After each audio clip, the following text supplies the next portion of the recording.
Balita mula sa lalawigan sa bawat rehiyon ng ating bayan. Dito sa Ang Pilipinas Ngayon.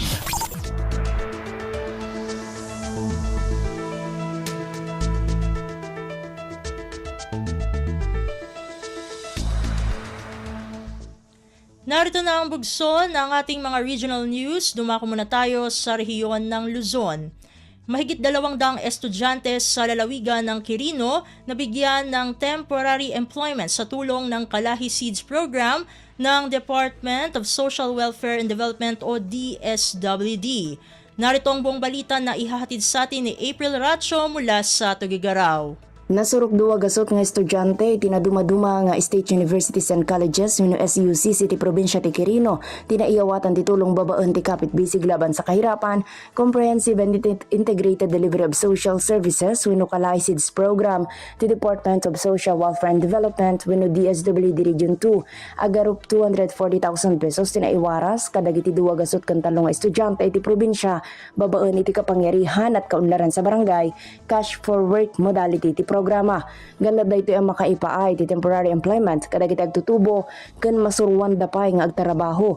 Kagiddan da ita ti panangipaay ti financial support kabayatan nga dada iti transition stage manipod iti pagadalan agturong iti panagtrabaho. Dagiti nasawa benepisyaryo ket estratehiko ana iwaras kadagiti na duma-duma a campus offices ken kadagiti national government agencies ken naiawatan ti trabaho an nakalinya iti kursuda.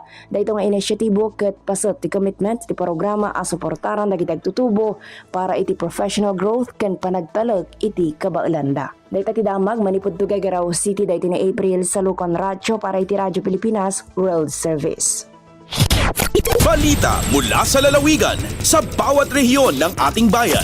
Dito sa Ang Pilipinas Ngayon.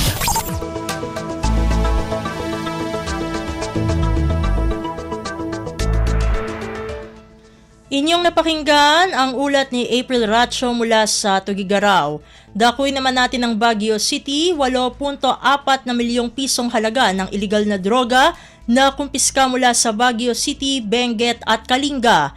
Ang kabuang ulat ihahatid naman sa atin ni Jong Munar. Nakakumpiskar iti Police Regional Office Cordillera iti 8.4 million pesos sa gatada iti marijuana kadagiti sa nga pulo kadupat nga anti-illegal drug operations manipod August 23 aging gano August 29 iti agda mga tawen. Pakubuklan iti 24,270 apoon iti datakkel mula marijuana, 4,500 nga pidaso iti marijuana seedlings, 27 gramo iti marijuana leaves ken fruiting tops ken 19.78 gramo iti shabu nga gatad iti 8.4 milyon pesos iti nakumpiskar iti syudad ti Baguio, probinsya ti Benguet ken Kalinga. Pakubuklan mo at 8 drug personalities ang nabigbig ka street level individuals dagiti natiliw. Dinayo met ni Police Regional Office Cordillera Regional Director Police Brigadier General David Peredo Jr. iti outstanding performance dagiti police amang dadal iti illegal na droga tapno maliklikan iti negatibo nga epekto na dito'y rehiyon Cordillera.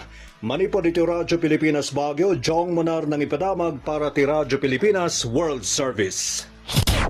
Balita mula sa lalawigan sa bawat rehiyon ng ating bayan. Dito sa Ang Pilipinas Ngayon.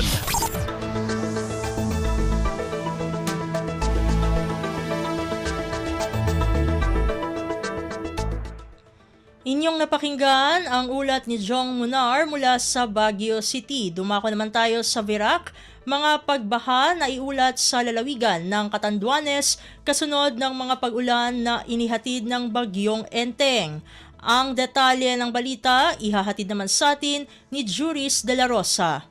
Nagresulta sa mga pagbaha sa nagkapirang mga kalsada sa manlain-lain na lugar sa Catanduanes ang halawig na pag-uran na inhatod kan Bagyong Enteng sa probinsya kasudma. Medyo naglangkaw man ang level kan mga salog digdi matapos ang magdamlag na pag-uuran. Ngunya na aldaw suspendido man ang klase sa gabos na 11 munisipyo kan probinsya para man maprotektaran ang mga estudyante asin paratukdo. Kanselado pa man ang mga biyahe kan anuman na klaseng sasakyan pandagat pati na ang biyahe kan eroplano. Kasuod kasudma na i-report man ang duwang para sila na nawawara pero ini nakauli na sigon sa pinakahuring update sa mga pamilya kaini.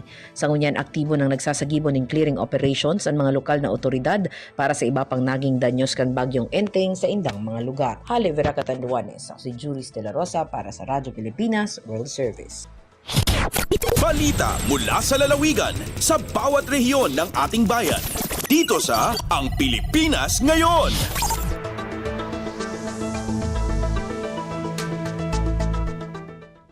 Hinyong napakinggan ang ulat ni Juris De La Rosa mula sa Virac. Pumunta naman tayo sa rehiyon ng Kabisayaan. Lokal na pamahalaan ng Canlaon City, Negros Oriental, sinuspinde ang pasok ngayong Lunes.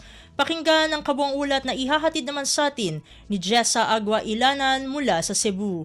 Kanselado ang klase sa tibuok dakbayan sa Canlaon, Negros Oriental karong adlaw nga Lunes, Setyembre 2, tuig 2024. Kinihuman gipirmahan ni Canlaon City Mayor Jose Chubasco Cardenas ang Executive Order No. 60 Series of 2024. Matod sa maong kamanduan, suspendido ang klase gikan sa preschool, elementary, junior high school ug senior high school sa tanang pampubliko ug pribadong tunghaan sa tibuok dakbayan nunot sa peligro nga dala sa lakat sa panahon. Bisan tuod ug layo ra sa sentro sa bagyong Enteng ang Canlaon City, lakip ang dakbayan sa makasinati sa pag-uwan dala sa southwest monsoon nga mas kipakusog sa bagyo. Nasayran nga pabiling gibantayan ang bulkang Canlaon nga anaa nahimutang sa maong dakbayan og sikbit nga mga dapit. Human nga nakasinati kini og lahar sa pagbuto niini buwan sa Hunyo ning tuig 2024 nga gisundan sa kusog nga ulan. Ang Canlaon City ang nagbinugto nga LGU sa lalawigan sa Negros Oriental nga direktang apektado sa pag-alboroto sa bulkang Canlaon samtang dunay 5 ka LGU nga sakop sa Negros Occidental ang giila isip area of concern sa Canlaon Volcano Unrest. Gikan sa RP1 Cebu, Jessa Agua Ilanan para sa Radyo Pilipinas World Service. Balita mula sa lalawigan sa bawat rehiyon ng ating bayan. Dito sa Ang Pilipinas Ngayon.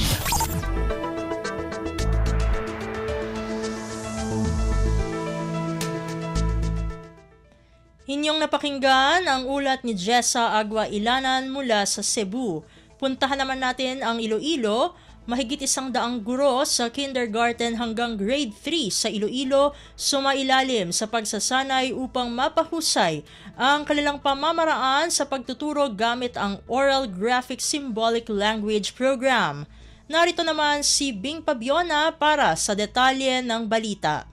May isa kagatos ka mga manunudlo sa kindergarten tubtob grade 3 sa Iloilo ang nagupod sa paghana sa gud mapaayo ang ilang mga pamaagi sa pagtudlo gamit ang Oral Graphic Symbolic Language Program.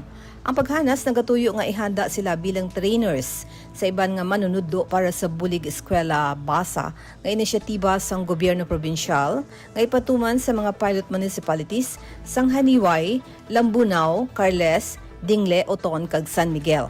Ang sessions ginpangunahan sa Department of Education Public Schools District Supervisors na nagasakop sa mga topiko sang sound symbol overlay, building word power, and language incorporation kag workshop on work application plan. Nagatuyo ini sa mas malapad nga bulig eskwela sang probinsya o kon Best Province Program para i-standardize ang pagtudlo sa pagbasa kag mapaayo nga makahibalo sa pagbasa kag pagsulat ang bumulotho. Ang duha ka adlaw nga paghana sa teaching reading the Oral Graphic Symbolic Language Way ginhiwat sa Citadines, Amigo, Iloilo City sang August 30 tubtob 31, 2024 sa pagpanguna sang Iloilo Provincial Government sa kolaborasyon sang Regional Education Council kag DepEd Schools Division Office of Iloilo. Gikan sa Iloilo, Bing Pabiona para sa Radyo Pilipinas World Service. Balita mula sa lalawigan sa bawat rehiyon ng ating bayan. Dito sa Ang Pilipinas Ngayon.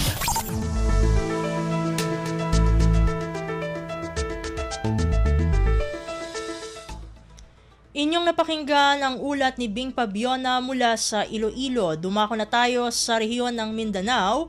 Mahigit 1,000 benepisyaryo mula sa MILF decommissioned combatants at kasapi ng kanilang komunidad na bigyan ng iba't ibang serbisyo sa ginanap na serbisyo caravan ng pamahalaan.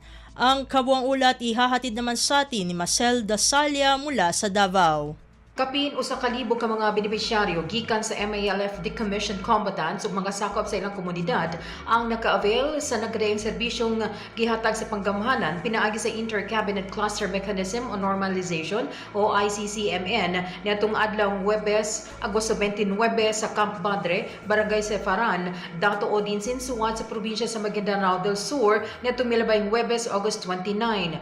Gipangunahan sa Office of the Presidential Advisor on Peace Realization and Unity kon OPAPRO ug ang Office of the Special Assistant to the President kon OSAP kauban ang Initiative for Dialogue and Empowerment through Alternative Legal Services o IDEALS ang maong caravan. Ana sa 17 ka ahensya sa gobyerno ang mi-appeal lakip na dinhi ang PhilHealth, DOH, PSA, DSWD, PNP, AFP, DOST, DICT ug uban pa. Gikalipay usab sa mga benepisyaryo ang nagkadaayang serbisyong ilang nadawat ug nagpasalamat kini og dako sa suportang gihatag kanila sa panggamhanan. Ang caravan niadtong Huwebes ang ikatulo ug ulahing leg sa ICCMN Peace Caravan ning tuiga. Gikan sa Radyo Pilipinas, Davao, Marcel Mamon Dasalia para sa Radyo Pilipinas World Service.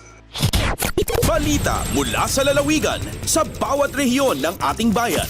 Dito sa Ang Pilipinas Ngayon.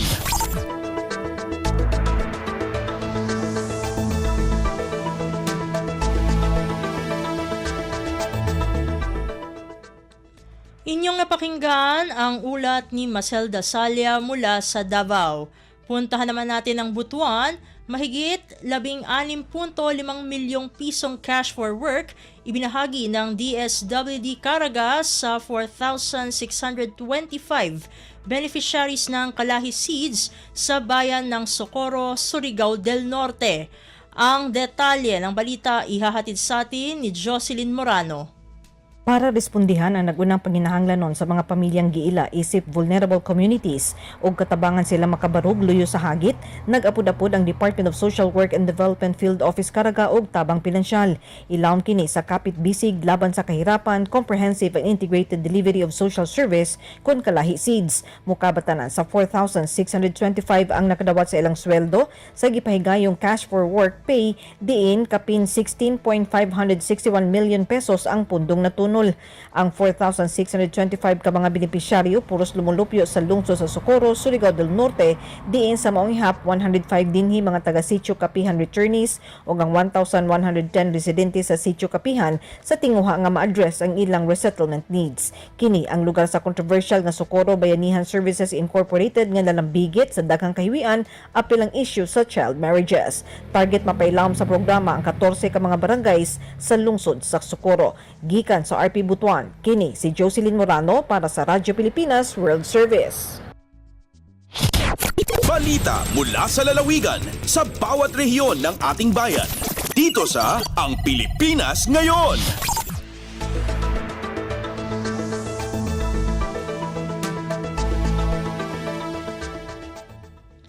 Inyong napakinggan ang ulat ni Jocelyn Morano mula sa Butuan. Dito na nagtatapos ang ating regional news.